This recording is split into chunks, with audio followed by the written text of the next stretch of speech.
Bien, vamos a compartir justamente un pasaje de la palabra del Señor, como también una temática que espero que sea para todos y para algunos. ¿Cómo puede ser eso? ¿Cómo puede ser para todos y para algunos? En un sentido muy amplio, todos somos llamados al ministerio. No hay ningún cristiano, ¿cierto?, que no sea llamado a servir al Señor. Todos somos llamados a servir al Señor. Todos somos llamados, por supuesto, a ejercer el ministerio en el lugar donde estemos, con la profesión que hayamos desarrollado, en el lugar donde Dios nos ha puesto. Todos tenemos esa responsabilidad. Pero también hay llamados especiales y específicos de parte del Señor que invitan a las personas o a ciertas personas a dar algunos pasos distintos, a profundizar en su vida de servicio y a partir de eso entonces entender que servir al Señor también tiene otras áreas, a veces muy concretas y muy específicas. Así es que les hablo a todos, por supuesto, y predico para todos. Y al mismo tiempo predico para algunos. Algunos que sé y otros que no sé, pero que el Señor sí sabe y que el Señor sí conoce.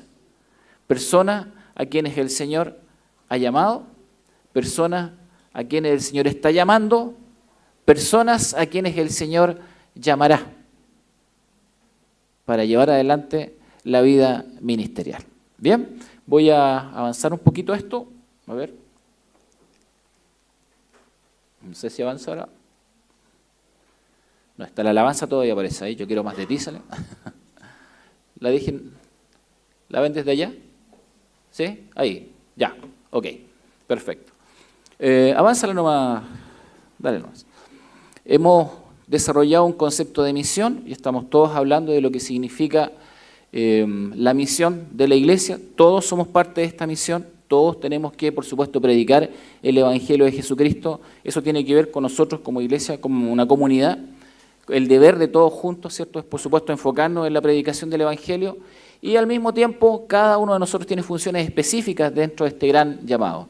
La misión de Dios es nuestra misión, así lo hemos entendido y por supuesto sabemos que este deber tiene que ver con predicar el Evangelio aquí, en nuestra cultura, en nuestro contexto y tenemos este deber hasta lo último de la tierra. Lo estamos desarrollando, lo estamos llevando adelante de diferentes formas, hay distintas maneras de poder, por supuesto, predicar el Evangelio. Cada uno de nosotros tiene la responsabilidad y como comunidad entonces nos enfocamos en función de los propósitos del Señor en este sentido. Bien. Hemos entonces hablado de servir en la misión de Dios como súbditos del reino y tenemos una cantidad enorme de temas que hemos tratado. Miren, ahí vamos. ¿Qué les parece? Hemos avanzado, ¿no? ¿Sí? Hemos hablado de la misión de Dios desde diferentes ángulos y por supuesto de la misión de Dios desde diferentes funciones y propósitos. Hemos hablado del Espíritu Santo, del reino de Dios en el marco de la misión. Hemos hablado de la importancia de la defensa de la fe. Hemos hablado de la importancia del testimonio de la iglesia, de las oportunidades en medio de los desafíos, las últimas, de la plantación de iglesias con el pastor brasileño que estuvo la semana pasada con nosotros. Y hoy vamos a hablar de la importancia de la misión de Dios y el llamado de Dios al ministerio. ¿Ya? Adelante. Quiero, antes de leer el texto bíblico, hablar un poco de esto. Vocación. ¿Han escuchado esta palabra, cierto? Se habla mucho de vocación y de hecho generalmente hay algunas inducciones que nos ayudan a orientarnos hacia determinados rumbos para efectos de poder comprender de alguna manera qué significa o cómo entender el lugar donde debemos desarrollar nuestra vida. La vocación, dice acá, es un deseo y una inclinación personal hacia una profesión, hacia una carrera o hacia una actividad. El hecho de que uno tenga una vocación y que de alguna forma vaya sintiendo una inclinación no necesariamente garantiza que uno esté en esa vocación o la esté ejerciendo. Si yo preguntara hoy, ¿cuántos están ejerciendo hoy lo que consideran su vocación? ¿Cuántos pueden levantar la mano? Ya, no son tantos, ¿ah? ¿Sí? Algunos lo hacen como con temor y temblor, ¿no? ¿Sí? Esta es una pregunta compleja. Uno se le empieza a preguntar por ahí en el liceo. Bueno, de hecho, le empiezan a preguntar a uno de pequeño, ¿no? ¿Y qué vas a hacer cuando seas grande? ¿Se acuerdan de esa pregunta? ¿Cierto?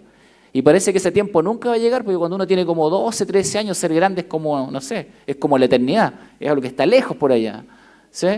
Pero de pronto te llega la vida y te das cuenta que tienes que tomar decisiones.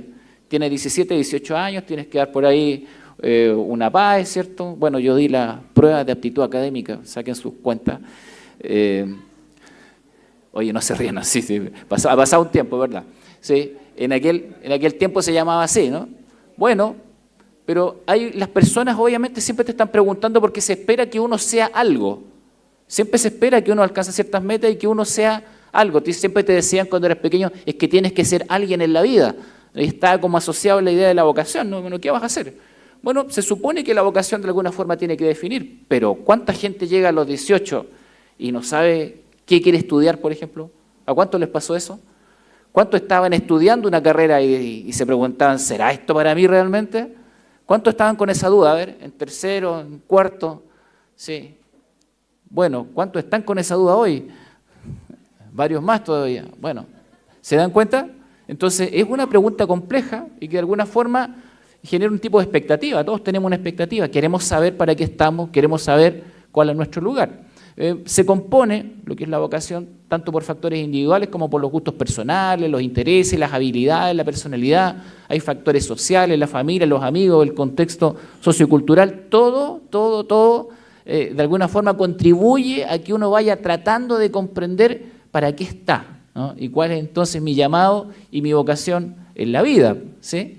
Así es que la vocación es una pregunta y es un tema complejo para quienes tienen hijos en esta edad. Siempre los padres también sufrimos mirando cómo van avanzando nuestros hijos y tratando de entender si ellos han tomado la decisión correcta. Uno a veces como padre no sabe hasta dónde incidir, ¿cierto? Empuja, impulsa y uno dice, por acá va. Pero al mismo tiempo no quiere presionar tanto de tal forma que sea la decisión del hijo y no la de uno. Son muchas cosas. Aún así, hay influencias que están presentes en la vida de los hijos a partir del desarrollo laboral, profesional o de oficio de los padres. Muchos terminan haciendo algo del área de los padres. ¿Bien? Bueno, hay elementos que contribuyen a la vocación. El futuro de la vocación está en entredicho hoy. Con la irrupción de la inteligencia artificial, hace un año y tanto atrás, se hablaba de los 5 trabajos más amenazados por la inteligencia artificial. Al mes siguiente se hablaba de los 10 trabajos amenazados por la inteligencia artificial. Al mes siguiente, de los 15 trabajos amenazados por la inteligencia artificial. Sigue una secuencia con algunos artículos. Después se hablaba de los 25 trabajos amenazados. Bueno, la semana pasada salió el artículo que dice que hay 44 trabajos seriamente amenazados por la inteligencia artificial. E increíblemente, uno de los trabajos amenazados es el área de la informática. Entonces alguien decía que una paradoja, porque quienes han creado de alguna forma este camino están viendo en riesgo su propio trabajo, ¿no? Entonces el asunto es cómo vives la vocación y cómo vives tu llamado en la vida en función de esta nueva realidad que estamos experimentando, estos nuevos desafíos, ¿cierto? De que tal vez nos preparamos toda una vida para hacer algo y de pronto llega algo que nos reemplaza o que puede hacer el trabajo aparentemente mucho mejor que nosotros, o bien un solo sistema, ¿cierto?, lleno de algoritmos es capaz de reemplazar a 10 personas que antes hacían exactamente lo mismo. ¿Ven? O a uno mismo. La gente hoy día confía mucho y cada vez más en la inteligencia artificial, por ejemplo, para la búsqueda y la consolidación de la información. Claro, es capaz de rastrear información y proveértela. Eso elimina entonces el esfuerzo personal. ¿Cómo entonces vamos a vivir la realidad en algún tiempo más? Si ya con la realidad que teníamos nos costaba a lo mejor saber hacia dónde teníamos que encaminarnos, ¿qué nos garantiza hoy que prepararnos, ¿cierto?, para cierta realidad o de cierta forma o una cierta profesión realmente va a ser la profesión en la que vamos a trabajar el resto de nuestra vida? Algunos dicen que esos tiempos ya pasaron, que ya no se puede hablar de que te prepares para el resto de la vida, sino que más bien, como dice un filósofo, hay que estar dispuesto al cambio, hay que estar dispuesto a la adaptación. A que tal vez te preparaste para cierto escenario, pero tal vez tu vida derive en algo totalmente distinto. Entonces, más bien, dice un filósofo, los que van a sobrevivir en el mundo que viene son aquellos que acepten el cambio y que sean capaces de enfrentarlo. ¿Bien? Entonces, en ese marco, el ministerio cristiano, por ejemplo, ¿está amenazado? ¿Está amenazado el ministerio cristiano? ¿Por qué lo planteo así? Porque hoy en día, si usted quiere que lo pastoreen, también hay inteligencia artificial para pastorear. ¿Sí? Parece que algunos ya lo están consultando, ¿sí? Sí. Claro, y eso fue una interferencia de la inteligencia artificial que quiere socavar esta predicación. ¿Ven? ¿Ahora sí? Gracias. A ver. Le hemos ganado, excelente, excelente, muy bien. Ya, muy bien, gracias, excelente. Entonces, en ese marco, ¿el ministerio cristiano está amenazado? Sí, algunos dicen que lamentablemente la gente puede pastorearse de otras formas, de otras maneras. Hay otra forma de buscar consultoría cuando uno tiene momentos complejos o difíciles en la vida. Necesitas que alguien vaya ahí, como dicen en Uruguay, te cinche la oreja, cuando en realidad tú puedes consultar tranquilamente el consejo adecuado en el momento adecuado, y a diferencia de un pastor, te puede dar 30 versículos bíblicos en el momento que te dicen exactamente lo que tienes que hacer. Entonces, ¿el ministerio cristiano está amenazado? ¿Me siento amenazado? Bien. ¿Es posible hoy la vocación ministerial en este marco de situaciones tan complejas? Bueno, segunda de Timoteo, leemos el pasaje. Dice, Pablo le escribe a Timoteo y le dice así: te encarezco delante de Dios y del Señor Jesucristo, que juzgará a los vivos y a los muertos en su manifestación y en su reino, que prediques la palabra, que instes a tiempo y fuera de tiempo, redarguye, reprende, exhorta con toda paciencia y doctrina, porque vendrá tiempo cuando no sufrirán la sana doctrina, sino que teniendo comezón de oír, se amontonarán maestros conforme a sus propias concupiscencias, y apartarán de la verdad el oído y se volverán a las fábulas. Pero tú, sé sobrio en todo, soporta las aflicciones, haz obra de evangelista, cumple tu ministerio. Porque yo ya estoy para ser sacrificado y el tiempo de mi partida está cercano. He peleado la buena batalla, he acabado la carrera, he guardado la fe. Por lo demás me está guardada la corona de justicia, la cual me dará el Señor, juez justo, en aquel día, y no solo a mí, sino también a todos los que aman su venida. Permítanme orar un momento y seguimos con esta reflexión. Señor, estamos en tu presencia, hemos dialogado, hemos leído tu palabra y te pedimos que en la continuación de esta reflexión la guía de tu Espíritu Santo esté con nosotros. Ayúdanos a comprender tu palabra, bendícenos, Señor, para que juntos podamos tener una reflexión que bendiga profundamente nuestras vidas, que sea tu voz en medio de tu pueblo. Gracias, Señor amado. Te honramos y te glorificamos a ti que eres el pastor de los pastores. Gracias, Señor. Te honramos en el nombre de Jesús. Amén. Bien. Timoteo, a quien le escribe el apóstol Pablo, un joven, muy joven, de hecho, sabemos por el texto bíblico y de acuerdo a algunas características de la época, que probablemente era poquito más que un adolescente en aquel instante. Sabemos que era hijo de un padre griego y una madre judía llamada Eunice. Eso ya representaba un cierto desafío en ese contexto, dado que obviamente el padre griego vivía bajo los conceptos filosóficos de su época y su madre Eunice había sido formada en el estudio de la palabra del Antiguo Testamento. También lo sabemos por el texto bíblico. Así es que en la casa seguramente habían algunas discusiones, ¿ya? Habían algunas diferencias frente a algunas temáticas, obviamente no estarían de acuerdo en absolutamente todas las cosas. Lo más probable es que frente incluso a la realidad de Dios existiesen diferencias. Siendo él una persona griega, tenía otras convicciones, siendo ella una madre judía, obviamente tenía convicciones respecto de un Dios en el sentido monoteísta. ¿Bien? Pablo, cuando habla de Timoteo, lo llama verdadero hijo en la fe. Una expresión muy linda, que quiere decir que muy probablemente Timoteo conoció al Señor con Pablo y se sabe que fue en el primer viaje misionero del apóstol Pablo. Así que por eso él se dirige de esa manera tan personal y tan íntima, y cuando le escribe las cartas lo hace también de una manera muy personal, verdadero hijo en la fe. Pablo dice que había sido preparado desde la niñez, se refiere a Timoteo, ¿cierto?, de las Sagradas Escrituras. Eso es muy, muy relevante. No lo preparó el papá, lo sabemos, quien lo hizo fue la mamá y la abuela. Bien, fueron quienes le enseñaron las Sagradas Escrituras. Cuando Pablo se refiere a Timoteo, dice que él tiene una fe genuina. Usa esa expresión, una fe verdadera, una fe real. Y dice, es la misma fe que está en tu mamá y la misma fe que está en tu abuela. Y ahí se nota la influencia de la abuela, ¿cierto?, y de la madre en la fe de Timoteo. Y también se aprecia un hecho fundamental, que le enseñaron las Sagradas Escrituras de tal forma que él pudiese estar preparado para comprender la venida del Mesías y preparado para comprender entonces, ¿cierto?, la irrupción de Jesucristo en su propia vida. No lo prepararon para Jesús como tal, sino más bien para el Salvador, para el Mesías. Pero él logró entender el mensaje del apóstol Pablo, generar una relación en función de lo que le había sido enseñado y por lo tanto tuvo una inclinación a escuchar y a entender el Evangelio mucho más profundamente que alguna persona que no haya sido preparada para esto. Así que la preparación fue tremendamente valiosa. Los líderes de la iglesia lo identificaban como un joven fiel. Eso es muy importante, ¿ya? Tenía cerca de 20 años cuando comenzó a ser discipulado por Pablo. Así es que su conversión puede haber sido, algunos dicen un adolescente, 15, 16 años, tal vez un poco más, pero en realidad cerca de esa edad es lo más probable que haya sido, por las costumbres de la época, comenzado a ser un discípulo del apóstol Pablo. Así es que era una persona realmente joven, ¿ya?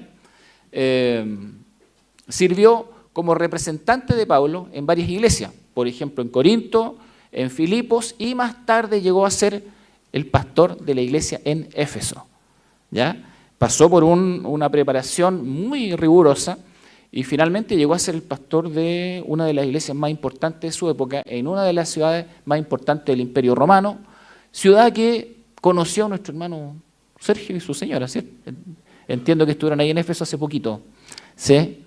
Claro que sí. ¿Ven? Entonces, ver al apóstol Pablo desarrollando un ministerio allí, predicando el Evangelio en aquel lugar que era conocido como el culto a Diana de los Efesios, ver formarse un joven en ese contexto es realmente algo muy interesante en función del ministerio. Un joven llamado entonces a ejercer el ministerio en una ciudad llena de complejidades. Pablo le da muchos consejos, por lo mismo le da instrucciones y consejos para dirigir la iglesia, la de Éfeso, y a través de él le da consejos también a otras iglesias. Lo exhortó para que no dejara que otros lo menospreciaran debido a su juventud. Se lo dice, que nadie tenga en poco tu juventud. ¿Bien? Lo animó a que fuera ejemplo a otros creyentes a pesar de su juventud. Le dice, tienes que ser ejemplo en palabra, ejemplo en conducta, ejemplo en amor, ejemplo en espíritu, en fe y en pureza. Y ese es un tema que Pablo se lo recalca muchas veces. Le dice, cuida tu vida para que seas ejemplo para los demás. Allí, en una cultura como la griega, donde había tanta liviandad, tanta lascivia, ¿cierto?, y tantas cosas que apartaban a las personas, especialmente a los jóvenes, los apartaban de los caminos del Señor, o eran ambientes muy seductores para vivir una vida distinta de las normas cristianas. Allí el apóstol Pablo le dice a Timoteo, tienes un gran desafío, tienes el gran desafío de cuidar tu vida para que tu vida también sea un instrumento para hablarle a la gente de tu cultura, a los otros jóvenes de tu cultura. Le pidió que se dedicara a leer las Escrituras, a exhortar y a enseñar. No es solamente una lectura privada, eso significa que tenía una responsabilidad frente a lo que iba aprendiendo y tenía que ver con comunicar y enseñar la Escritura. Le pidió que no descuidara el don que se le había dado, sino que lo avivara. Esa es una expresión que usa el apóstol Pablo con Timoteo. De hecho, en un momento le dice, no descuides el don de Dios que hay en ti. Y en otro momento le dice, aviva el fuego del don de Dios que está en ti. ¿Ven? Entonces le dice, ojo con esto, no lo descuides, sino que avívalo. ¿Bien? Y finalmente le recomienda que se cuide de sí mismo. Pablo lo conocía y sabía que era un excelente joven. Sabía que era una persona con excelentes características y por lo tanto con un gran futuro ministerial. Pero qué increíble que a veces un gran futuro ministerial y grandes oportunidades de servicio y grandes ministerios se han perdido por caer en la tentación y por no cuidarse, como le dice el apóstol Pablo, de ti mismo. Quiere decir cuidarte de tus propios malos deseos, cuidarte de tus propias inclinaciones, caer en la tentación. Entonces Pablo está preocupado de esto, porque sabe que está delante de un joven con un tremendo potencial. Sabe que está delante de una persona que va a llevar adelante un ministerio que puede ser de tremenda bendición en una cultura tan compleja como la griega en Éfeso. Pero al mismo tiempo está delante de posibilidades negativas. Claro, este joven puede no necesariamente cuidar su vida y terminar perdiendo todo lo que Dios está allí dispuesto a darle. Así es que la última recomendación es, Cuídate de ti mismo, no solamente de tu entorno, no solamente de lo que pasa afuera, no solamente de lo que otros dicen, sino que cuida tus inclinaciones y cuida tu corazón. ¿Ven? Y entonces Pablo va a desarrollar un concepto, una idea que tiene que ver con quienes lideran la iglesia. Y Pablo va a dar a entender de que hay ciertos llamados especiales en este sentido. Todos somos llamados a servir, todos somos llamados a desarrollar un ministerio en la vida cristiana, todos tenemos funciones en la vida cristiana, todos tenemos dones. Pero Pablo también habla y hace una referencia respecto de personas que están para liderar la iglesia. Y ahí entonces se enfoca de una manera particular. Poimen es una palabra griega, la puse en español, que significa pastor, así se usa en la Biblia, ¿ya?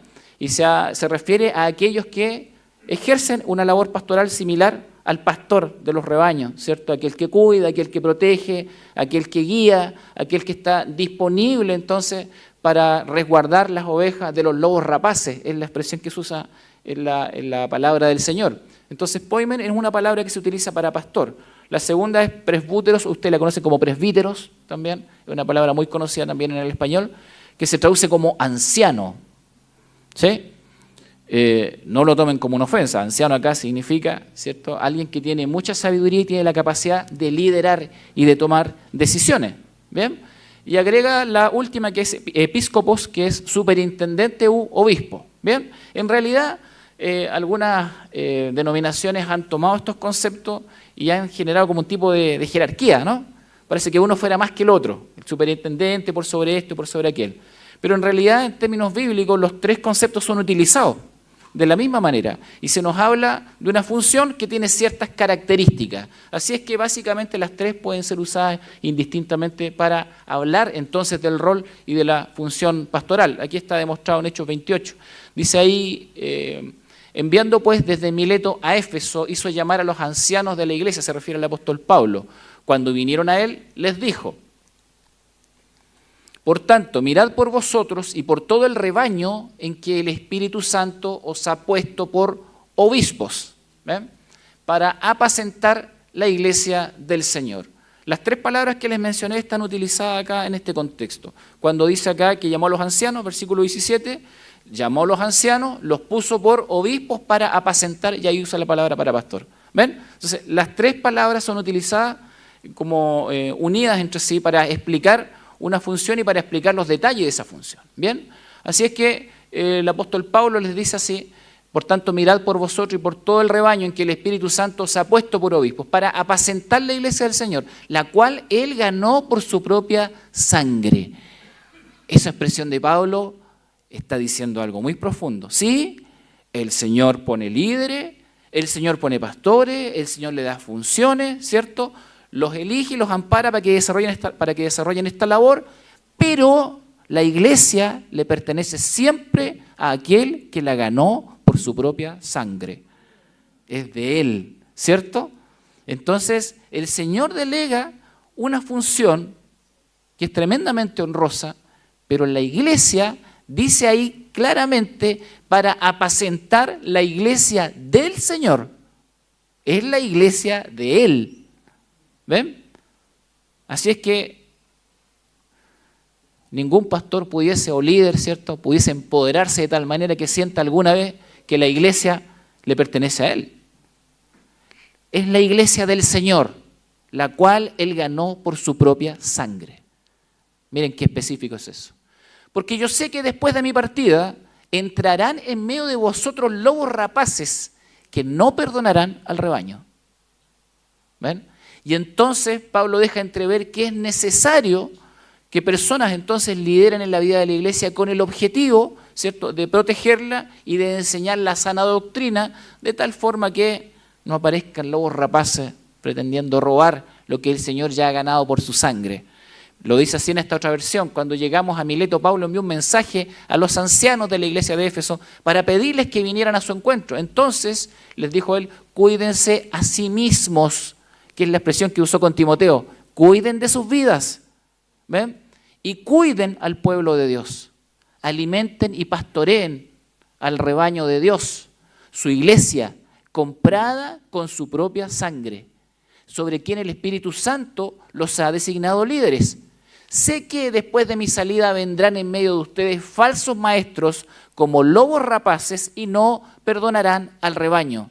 Aquí agrego una más que no estaba en la otra versión. Dice, incluso algunos hombres de su propio grupo se levantarán y distorsionarán la verdad para poder juntar seguidores. ¿Les parece actual ese versículo? ¿Sí? Entonces, la preocupación que Pablo tenía para que la iglesia fuese liderada por personas que tuviesen siempre la conciencia que la iglesia le pertenece al Señor, que tienen que ser enseñadas la palabra del Señor, ¿cierto? Esa profundidad que nos plantea el apóstol Pablo en función del ministerio se mantiene absolutamente vigente para él cuando llama a Timoteo y se mantiene absolutamente vigente al día de hoy. ¿Sí? Se necesitan personas que ejerzan esta labor. Y entonces, vamos a pasarla aquí para que está un poco distorsionada eso. Entonces, cuando hablamos de pastorear, cuando hablamos de liderar la iglesia, estamos hablando de un llamado de Dios. Un llamado específico de Dios. Vocación tiene que ver con eso, ¿sí? Muchas personas tienen diferentes vocaciones y en términos de la vida cristiana todos tenemos la vocación de servir y la vocación ministerial. Servir al Señor y servir a su iglesia, y muchos de acá lo hacen normalmente, regularmente, es parte de sus vidas. Pero hoy estoy hablando de algo más concreto y más específico. Dios llama personas para que le sirvan de manera exclusiva en ciertas áreas. Que entienden que allí está el llamado de sus vidas. Por eso yo dije que voy a predicar para todos y también para algunos. No todas las personas que son parte de la vida cristiana pueden liderar la iglesia. No es porque lo determinemos nosotros o un grupo de elegidos, es por una cuestión que el Señor ha determinado a través de la historia y en su palabra. Entonces, cuando hablamos del llamado de Dios, hablamos en primer lugar del plan de Dios. Algo que Dios ha establecido. El plan de Dios. Ese plan de Dios, porque Él toma la iniciativa, se deja ver de diferentes maneras en la vida de una persona. Una de las primeras cosas que ocurre en el corazón de una persona que siente el llamado del Señor es un anhelo por servir al Señor. Un anhelo profundo por querer conocer más del Señor. Un anhelo profundo por una vida en santidad. Una inquietud profunda por querer entonces conocer más de lo que el Señor tiene para mi vida. La inquietud profunda de querer entonces cuidar la iglesia del Señor. Y comienza a producirse un anhelo profundo que es tremendamente difícil de explicar. Que comienza de alguna manera a empoderarse en el corazón, en la mente, y empieza a hacerte ver el resto de las cosas como mucho menos importantes. Y de pronto comienzas a sentir que no hay nada más importante en esta vida que servir al Señor. Que no hay nada más importante en esta vida que la palabra de Dios. Que no importa que las personas alcancen un montón de metas en la vida, pero que si no conocen al Señor, entonces algo no está bien. Y comienza una inquietud, un anhelo. Ese anhelo generalmente tiene confirmación en diferentes lugares. Ahí puse letras, ¿no? La primera es una confirmación personal. La persona que es llamada por Dios, por supuesto, que siente ese llamado. Pero ¿cómo le explicas a otra persona que Dios te ha llamado? Porque no es una cuestión meramente emocional, ¿cierto? ¿Cómo se explica al resto algo así? Es difícil. A veces las pruebas son íntimas, pero obviamente también hay otras pruebas que son más concretas, que son más amplias. Hay también una confirmación a través de la familia. La familia reconoce ciertas características y cualidades en la vida de una persona. Y por último, la iglesia es aquí el valor fundamental. Si una persona tiene el llamado del Señor, ustedes siempre lo van a ver servir en la vida de la iglesia. No hay llamado sin servicio en tu iglesia local. Va a tener anhelo por servir, va a dejar otras cosas de lado porque quiere estar participando de todo lo que sea la vida de la iglesia. Lo vas a notar en cada una de las actividades, vas a notar el buen ánimo, te vas a dar cuenta que es simplemente la prioridad de su vida y que allí está el todo de su vida. Sí, la iglesia reconoce el ministerio en la vida de quienes han sido llamados por el Señor. La iglesia dice, sí, esta persona está llevando adelante y tiene un buen testimonio en este sentido. Eso también lleva a la preparación, porque una persona que tenga el anhelo no puede basar simplemente esto en un tipo de, como dije, de emoción. Por supuesto, hay preparación en el estudio de la palabra del Señor, hay un estudio que puede ser a nivel de iglesia local, como también deriva generalmente a nivel de seminario. Pero también, además de lo que es el conocimiento, uno puede apreciar el llamado de Dios en la madurez, en el carácter. ¿Sí? Una persona llamada por el Señor crece en su carácter, se perfecciona en el carácter. Es una persona paciente. No sé si siempre, pero paciente. Y que debe seguir creciendo en esto todos los días. Madurez. Es una persona que espera los tiempos del Señor, que aprende a leer los tiempos de Dios. Créanme que no es algo tan fácil. Cuando uno va al Antiguo Testamento y ve, por ejemplo, el caso de Moisés. Moisés, cuando está en tierra de Egipto, él ahí cree que es el llamado de Dios. Y de hecho, cuando le da muerte, ¿cierto?, al egipcio para defender a un hebreo, él lo hace en nombre de que él siente que es el líder del pueblo. Pero no era el tiempo, y no era el momento, y no eran las condiciones, y no era la forma. 40 años después, Dios le dice, ahora es el tiempo. Y cuando Dios lo llama, Moisés dice, no, yo no quiero ir. La paradoja de la historia es que cuando Moisés cree que es el tiempo, él hace cosas que están fuera de lugar. Y cuando es el tiempo de Dios, él no es capaz de reconocerlo. Y te demuestra que nosotros en nuestra carnalidad no siempre identificamos correctamente los tiempos de Dios. Pero el llamado de Dios tiene que ver con sus tiempos, con sus momentos. Y por último, tiene que ver con el lugar. Sí, hay lugares de servicio y lugares de envío que decide el Señor. ¿Cómo? ¿Cómo entender y comprender que el Señor tiene algo distinto para tu vida, algo diferente? El llamado de Dios. Estoy hablando a todos y estoy hablando a algunos.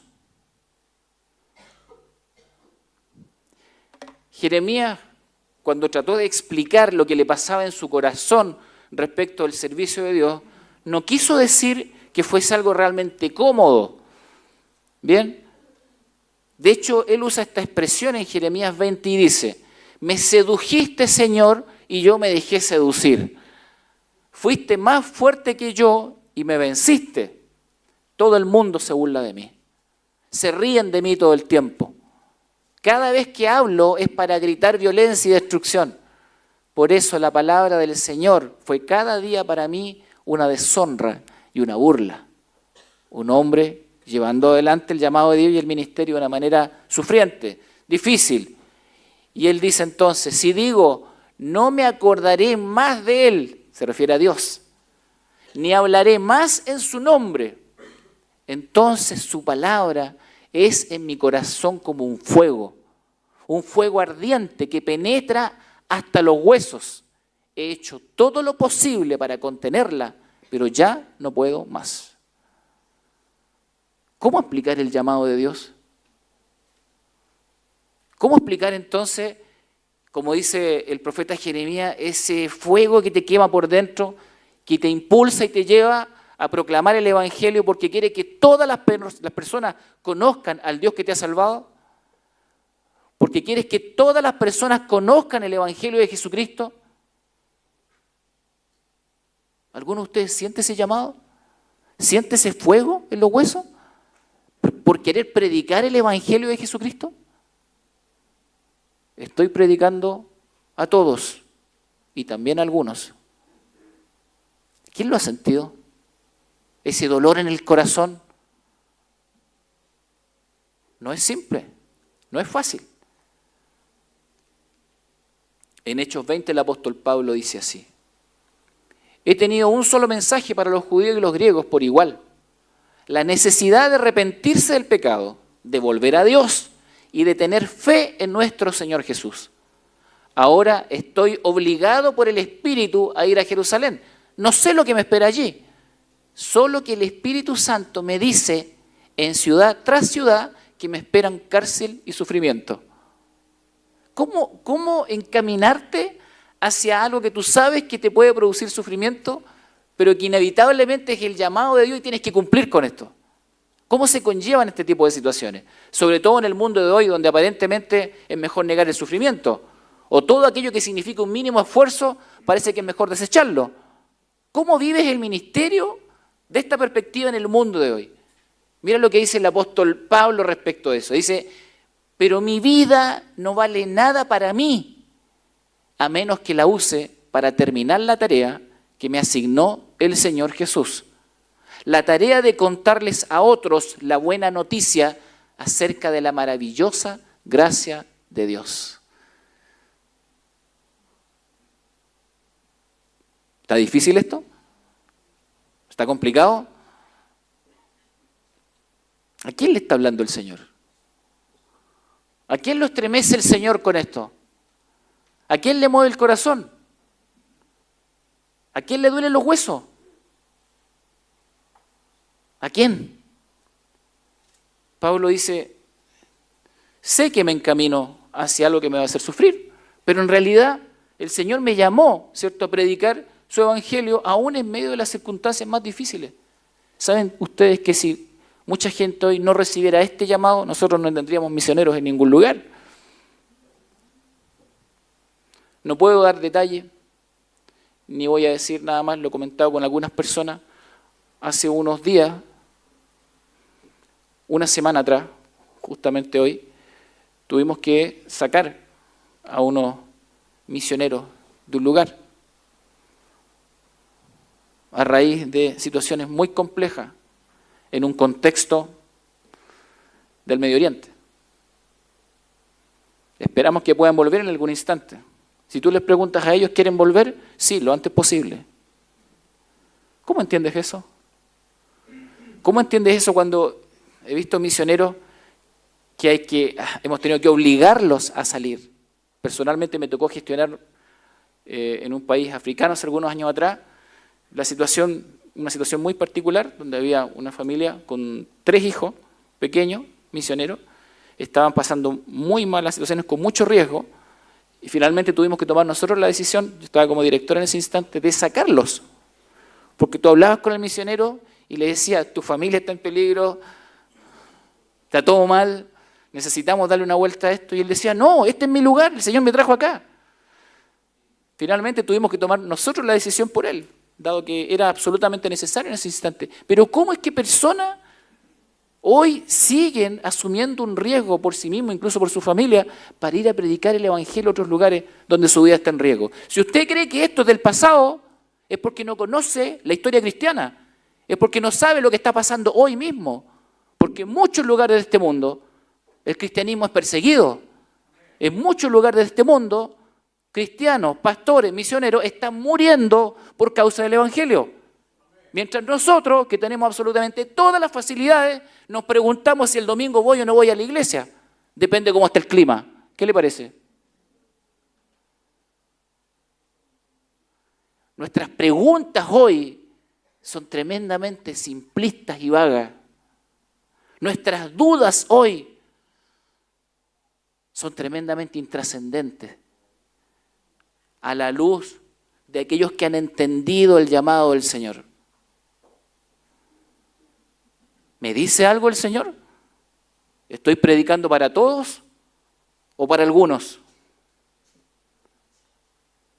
Más allá de su llamado particular, ¿le hace pensar en su propia vida cristiana? Pablo le estaba enseñando a toda la iglesia. Él dice, mi vida no vale nada para mí, a menos que la use para terminar la tarea que me asignó el Señor Jesús. ¿Sí? Mucha gente ha dado su vida por causa del evangelio. Nosotros somos herederos de eso. Somos herederos de tantas personas que han caminado, ¿cierto?, con el Señor y han decidido entonces ofrendar su vida por causa del evangelio. Y hoy nosotros nos hacemos preguntas tan simples. Tenemos actividades, por ejemplo, entre el 31 de octubre, 1 y 2 de noviembre. Y algunas personas se están preguntando si tal vez, en vez de participar de una actividad cristiana, ese fin de semana debiesen participar de alguna fiesta que esté orientada hacia otros caminos. ¿Me entiende lo que estoy diciendo, cierto? ¿Sí? Y veo a jóvenes que están en duda. ¿Participo de una actividad cristiana, de un culto ese día? ¿O me voy a una fiesta con los amigos a celebrar Halloween? No sé. ¿Se dan cuenta de las preguntas que tenemos hoy, no? ¿Las dudas que tiene la gente? ¿Y esas son las dudas del cristianismo hoy? Mi vida no vale nada para mí, a menos que la use para terminar la tarea que me asignó el Señor.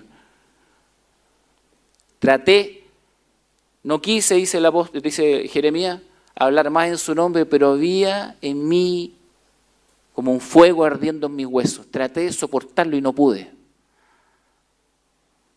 ¿Es el peso del Evangelio en nuestras vidas? ¿Del servicio? Así es que cuando está a punto de morir, porque la segunda de Timoteo se escribe desde la cárcel y se escribe cuando el apóstol Pablo está a punto de morir, del hombre que hemos leído gran parte de lo que le acabo de decir, el mismo que dijo, cierto, mi vida no vale nada si no es por causa del Evangelio. Él es el que le dice a Timoteo, a este joven, y se lo dice así, en presencia de Dios y de Cristo Jesús. Mire usted este llamado.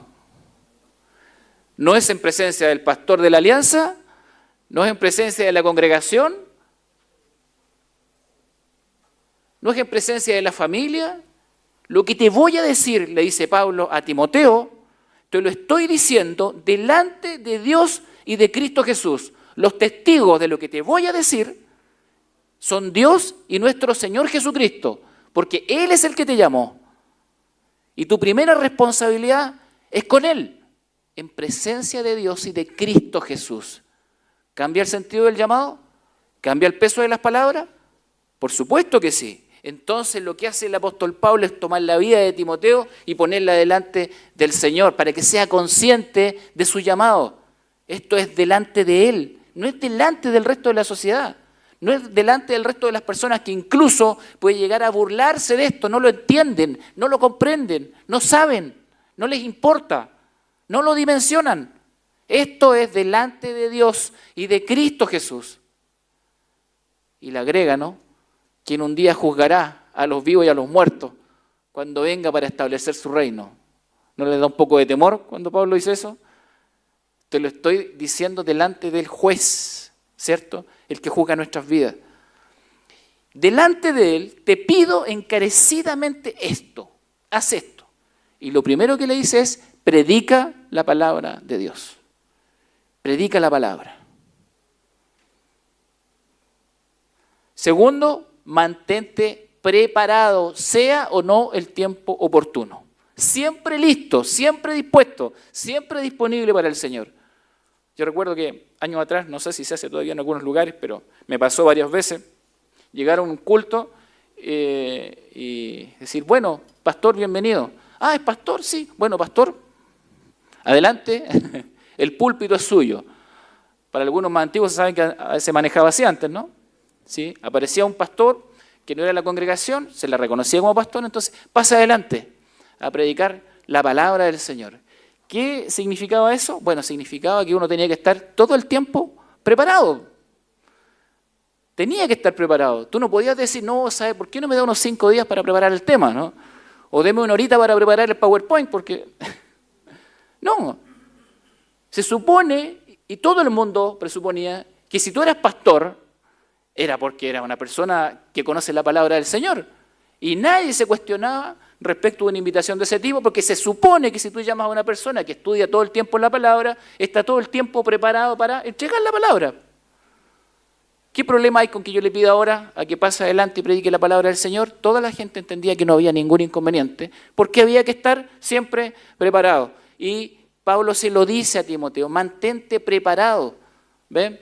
Y agrega esto, corrige, reprende y anima. Hay 3 veces más corrección y reprensión que predicación. Algunos dicen que esa proporción se mantiene, que la labor pastoral es de algunas predicaciones, pero es más de corrección en la semana. ¿Será así o no? ¿Sí? ¿Alguno se siente identificado con esto? Corrige, reprende, anima. Sí, mucho de la consejería está presente. Hazlo con tu gente con paciencia y buena enseñanza. Llegará el tiempo en que la gente no escuchará más la sólida y sana enseñanza.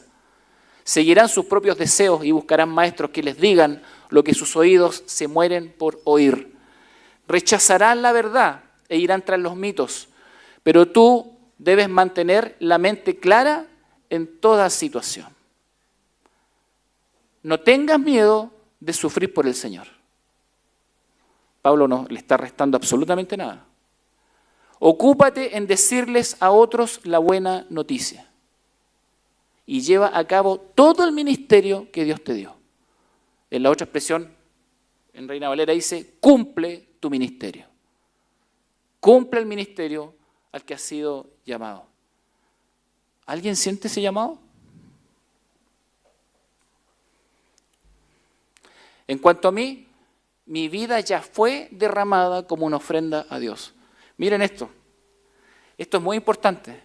No es que yo vaya a derramar mi vida en ofrenda a Dios.